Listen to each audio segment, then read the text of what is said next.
So I have some great news if you're a Green Bay Packers fan. Jordan Love apparently has a chance to play. Matt LaFleur had a quote today saying the door is open for Jordan Love playing in week 2 at home against the Colts. So I think that's great news. Will he actually play? Not sure, but the point is the injury he suffered appears to not be that serious. Originally reported he was going to be out for 4 weeks minimum, and honestly, if he missed 4 weeks in total, I feel like that would be too much of a hole to overcome just because how competitive the NFC North is and how competitive I think the NFC will be in general this year. I mean, to be honest, that Eagles-Packers game was a 50-50 game, even down to the wire. I feel like if those teams played 10 times, each of them would probably win 5 out of those 10 times. Truly a toss-up game. Packers just got the short end of the stick with that one, but just how it goes. But at the same time, I hope they don't rush him back too quickly. If he's really still banged up, you just paid him that ridiculous contract. Do you really want the injury to potentially get a lot worse so that it's a full tear or fully broken? I don't know, man. It's definitely risky business because of what I just mentioned. Matt LaFleur sees the urgency. He sees the NFC North. He sees the Lions, and maybe the Vikings might do something this year. Who knows? But if you really start the year 2-3, 1-4, some sort of poor average record like that, when you're in the NFC North, I just think it's too much. So hence why I feel like he's probably going to rush him back. It's risky business, man, but you got to do what you got to do. And prior to this year, and even when I was watching the Eagles-Packers game, I really think this team has the capability of winning the NFC North. I think they can beat the Lions twice. I think they can have potentially like a 13-4 year. And I know that first statement seems bold because the Lions look great. Week 1 against the Rams. Offensively, yeah, has some work to do, but that's usually how it goes with offenses in week 1. It usually takes a lot longer for them to get acclimated and to get going. Those things just take more time. But I know the Packers gave up quite a few points against the Eagles, but their secondary looks greatly improved. And that was a big kind of hole on their roster from a year ago. And I know Saquon Barkley went off, but I feel like there is some potential with that defense. And as far as offensively, Josh Jacobs looks pretty efficient. And Jaden Reed, I mean, what else can I say? I was a bit... The only person I was kind of disappointed in was Christian Watson. I'm a big fan of that guy. I just like his style as a wide receiver, just a pure burner. And, that's kind of his specialty. And I want to see him do a little bit more. I want to see him in the slot. I want to see him run slants. I just want to see him get more comfortable with the route tree and not just run flies down the field and deep posts. Because if he really progresses and makes some progress in his game, that dude could be a top 15 wide receiver, especially if Jordan Love continues with his growth. So keep an eye on that, but even if he kind of plateaus or if this is his ceiling of potential, you got Jaden Reed, man. You got Romeo Doubs in there. You got Musgrave. I know those guys didn't really have huge games, but they're still there, man. But yeah, if Jordan Love is not ready for week 2 against the Colts, who knows how that game is going to go.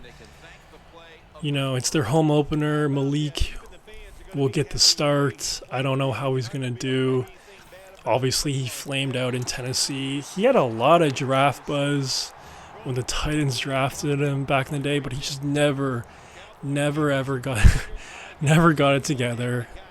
Maybe he could get it somewhat together with Matt LaFleur, who knows, but I wouldn't feel too confident if he was my starting quarterback. It's a pretty light schedule for the Packers in September. After week 2 against the Colts, they go to Tennessee, and then they wrap up with the Vikings at home.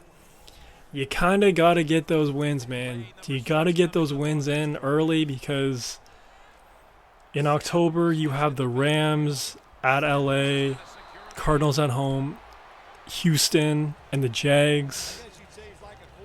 And then in November, Lions, Bears, Niners, Dolphins, kind of brutal. Definitely winnable games, Chicago, Miami, but Lions, Niners, gonna be rough, gonna be close. And I know the Packers beat the Lions last year. I know the 49ers almost lost against the Packers. So I'm telling you, this team has so much potential. I just really hope Jordan Love can get back as quickly and as safely as possible, because I really do believe their Super Bowl window is right now. Jordan Love got that massive contract, and all those weapons he has offensively, they're all on rookie deals. They're not getting paid anything. So 2-3 years from now, he's only going to have like a couple of those guys, or maybe just one. So right now, they really got to win now. I really feel like this team could have a top 5 finish for this season. Let me know if y'all agree. Let me know what you think about Jordan Love. Were you impressed with his week 1 performance? It was definitely a mixed bag, but hey man, it was better than Joe Burrow's performance. So, I don't know. I feel like it was fine. Jordan Love still has a lot of room to grow and to progress, but I think he will. You know, it's only his 2nd season as a starter right now, so give him time, give him time. But yeah, man, let me know what y'all think about the Packers. Do you think they have the potential to win the NFC North? Do you think I'm being too positive? Or do you think they're just going to falter and Jordan Love's not going to come back and they're going to have a terrible year? Let me know in the comments. That's all I got for right now. Peace. The Rams retake the field here. They were moving the ball well, but last time they had it, Phil, only to see the drive stall out and end in a punt. Yeah, the good thing is they moved the football, but I know how coaching staffs are. They said, okay, that's fine. We got to move it and get points. And this time I look for a little bit difference in the play calling. Try to be a little more aggressive in what you're doing. Sims is in the backfield. Sims is handed the football. And he is tackled at the 44. When you run the football like this and you show toughness, there is no doubt when you fake it and try to throw the football down the field, the quarterback's going to have all day to get it done. The Rams have it at the 44. Larry Donnell has the catch. There's the offense picking up another first down on 3rd down.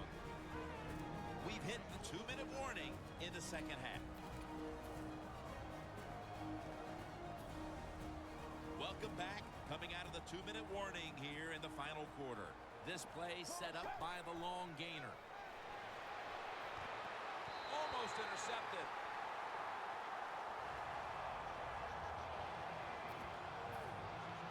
Second down following that incompletion. The Rams come to the line with a bunch set. And he takes off. And he's going to be tackled right around the 31-yard line. If you give him the chance, he will run the football. That's what he did that time. He tucked it in there and ran up the field and got a few yards. It's a 2 tight end formation. 3rd down and 7. The defense gets the sack. Well, that time the quarterback is sacked on the 3rd down, and that's, of course, that's bad. But the good thing is he did not try to force the football down the field and get the turnover. The kick in. It's through there. The kick is good. Phil, I know a lot of things.